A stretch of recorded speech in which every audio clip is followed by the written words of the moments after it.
या कार्यक्रमाच्या माध्यमातून आपण नेत्यांची प्रचारातली भाषणं बघणार आहोत, ज्याद्वारे आरोप प्रत्यारोप, टीका टोमणे याद्वारे प्रतिस्पर्ध्यांना ते घायल करतायत।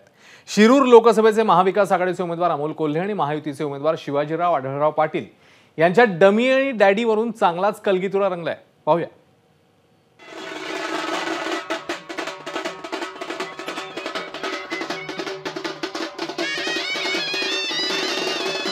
समोरच्या उमेदवार फारसं काही बोलणार नाही, काय बोलायची गरज, कारण उमेदवारच डमी आहे।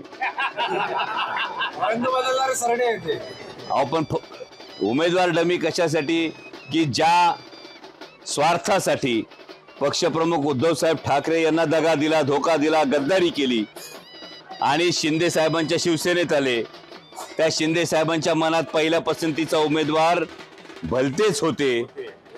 काल नाशिकच्या प्रेस कॉन्फरन्स मध्ये छगन भुजबळांनी सांगितलंय पहिल्या पसंतीचे उमेदवार हे नव्हते, म्हणून तिकिटासाठी उडी मारून ज्या राष्ट्रवादी काँग्रेस पक्षात आले त्यांच्याही मनात पहिल्या पसंतीचे उमेदवार हे नव्हते।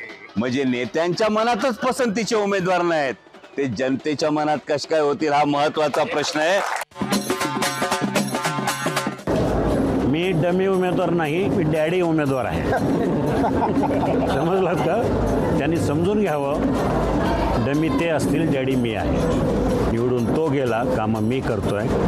दत्तक गाव त्यानं घेतलं, त्या गावांना सोयी सुविधा मी देतोय, हेच खूप महत्त्वाचं आहे। एबीपी माझा, उघडा डोळे बघा नीट।